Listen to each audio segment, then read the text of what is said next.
सभी साथियों का बहुत बहुत स्वागत। देश के अंदर जगह जगह दलित समाज के ऊपर अत्याचार हो रहे हैं और उस अत्याचार का मुख्य कारण बनता है हमारे नेताओं का निजी स्वार्थ। अगर निजी स्वार्थ की बात की जाए तो वही निजी स्वार्थ जो कि सत्ता पाने के लिए किसी हद तक चला जाता है। जिस तरीके से साहब कांशीराम जी ने समाज को एकजुट किया था और समाज को एकजुट करके दिखा दिया कि चार चार बार हम मुख्यमंत्री भी बना सकते हैं, और उनके जाने के बाद फिर वही स्थिति पैदा हो गई। वो चाटुकार जो नेता थे, बीएसपी जो कि साहब कांशीराम जी ने बनाई थी, उस पार्टी को खत्म करने के लिए उन्होंने पुरजोर कोशिश की। उन्होंने अपनी अपनी अलग अलग पार्टियां बनाई। कुछ नेता तो ऐसे रहे जो कि किसी तरीके से अपना स्वार्थ सिद्ध हो, उसके लिए उन्होंने बीजेपी के दामन थामा। किसी दलित ने कांग्रेस के दामन थामा।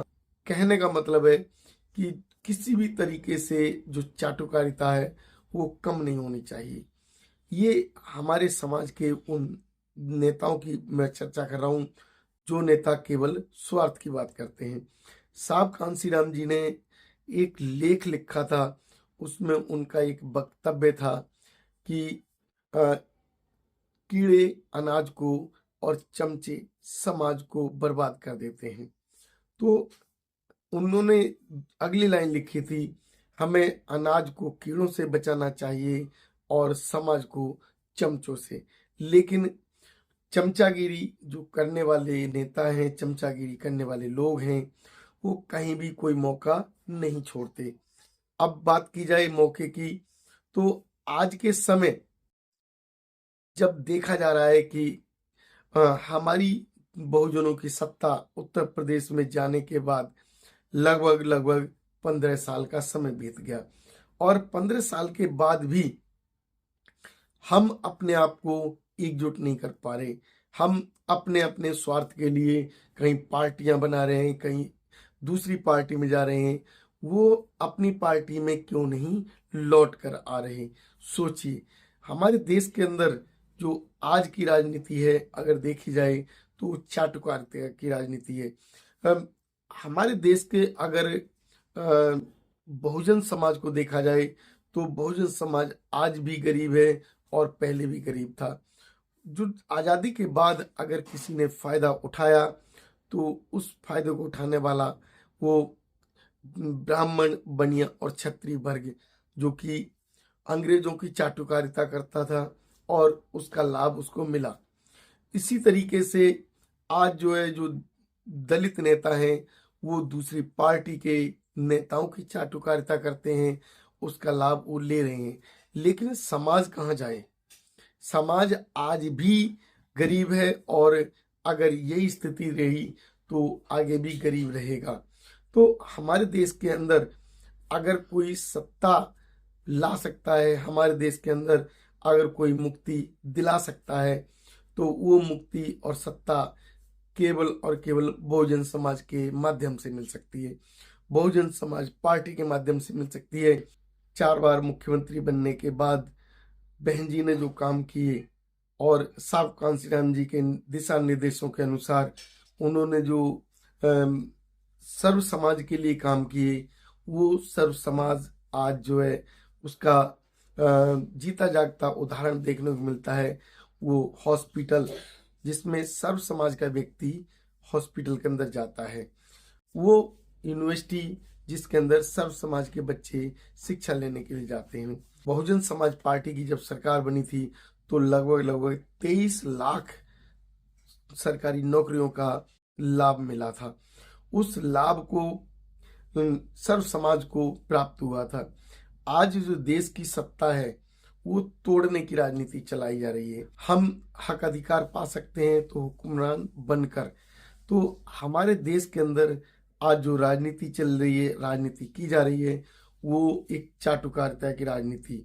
उसमें जो हमारे समाज के जो नेता थे, जो साहब कांशीराम जी के समय जिन्होंने बहुजन समाज पार्टी का दामन थामा था और सत्ता में आ गए थे।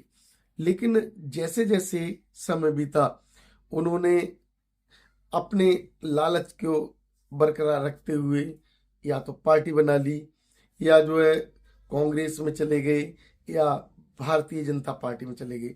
अब भारतीय जनता पार्टी ने भी कोई आज तक जो दलितों के लिए कोई काम नहीं किया, और कांग्रेस तो लगभग लगभग ऐसे काम किए जिससे जो है दलितों को कोई खास लाभ नहीं दे पाई।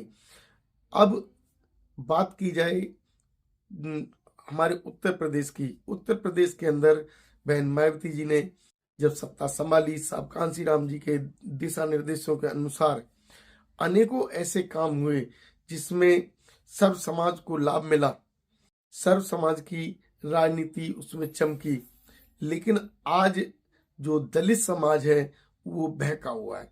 दलित समाज को बहकाने के लिए दलित समाज के वो जो समाज के चाटुकार नेता, वो अलग अलग पार्टियों में समाज को तोड़ रहे हैं, अलग अलग पार्टियों को मुद्दा बना के समाज की तरफ लेके जा रहे हैं। उससे फर्क क्या पड़ेगा? अभी जो राजनीति वो लोग कर रहे हैं, उस राजनीति से उनको ही लाभ मिलेगा। समाज बटेगा तो उसका जो है खामियाजा समाज को ही भुगतना पड़ेगा।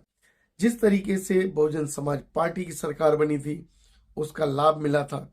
सोच सकते हो कि ऐसा लाभ क्या इससे पहले किसी भी सत्ता में किसी भी समाज के व्यक्ति को मिला? आज की जो स्थिति है वो ठीक इसके विपरीत है। चाहे ब्राह्मण समाज के लिए बात की जाए, ब्राह्मण समाज भी आज बीजेपी से पीड़ित है। दलित समाज की तो कोई बात जो की ही नहीं जाती है बीजेपी के अंदर।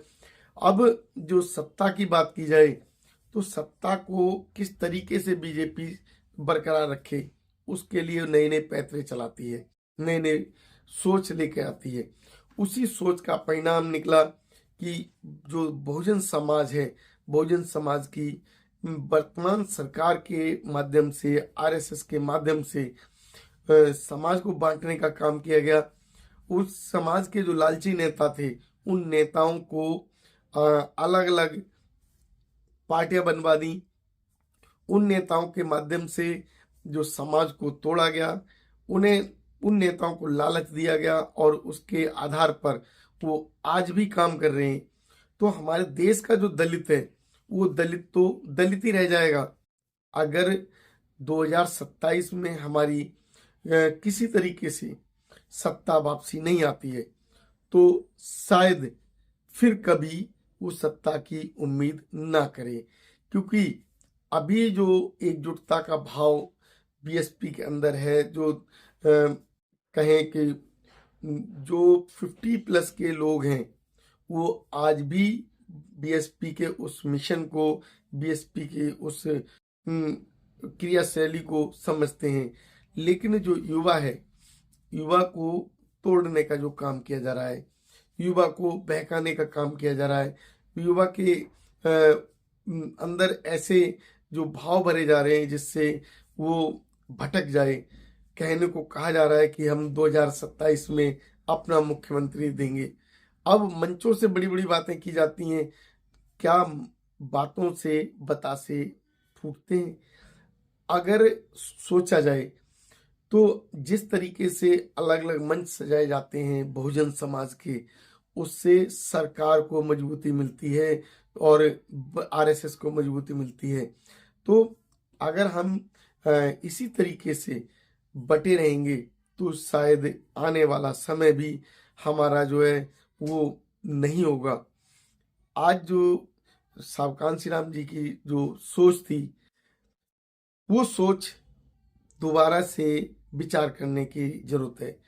जिस तरीके से साहब ने कहा था कि समाज के अंदर जो कीड़े अनाज को और चमचे समाज को बर्बाद करते हैं, ये कहावत वो ठीक साबित होती है। अब इस कहावत को समझने के बाद भी अगर हम लोग नहीं समझ पाते, तो आने वाला समय कैसा होगा। आज देश के अंदर जगह जगह दूल्हे की बारात को पीटा जाता है, घोड़े चढ़ने पर दूल्हे को पीटा जाता है, घोड़ी पर सवार होने पर गला काट दिया जाता है। अब दलित समाज का यदि कोई व्यक्ति मूंछ रख लेता है तो उसकी मूंछ भी पसंद नहीं आती है। बच्चा अगर कोई मटका छू लेता है तो उसे पीट पीट कर मौत के घाट उतार दिया जाता है। तो इससे बड़ी विडंबना और क्या होगी? क्या दलित समाज को और कुछ देखने के लिए रहा है? क्या दलित समाज 2027 के लिए अभी भी नहीं समझ पाएगा? अभी जो हमारे जो समाज के जो चाटुकार नेता हैं, वो अगर चाटुकारिता करते रहेंगे और हमारा समाज उनकी चाटुकारिता को नहीं समझ पाएगा तो 2027 भी हमारे हाथ से निकल जाएगा। साथियों, आप लोगों की हमारी इस वीडियो पर क्या राय बनती है अवश्य बताएं, क्योंकि मेरा उद्देश्य किसी के भावनाओं को आहत करना नहीं है, किसी की भावनाओं को ठेस पहुंचाना नहीं है।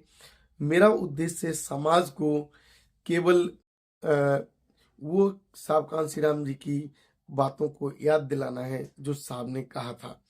तो साहब के उस विचार पर विचार करने की जरूरत है। आप लोगों की क्या राय बनती है हमारे चैनल पर अवश्य बताएं। शिक्षा नमोदय, जय भीम साथियों।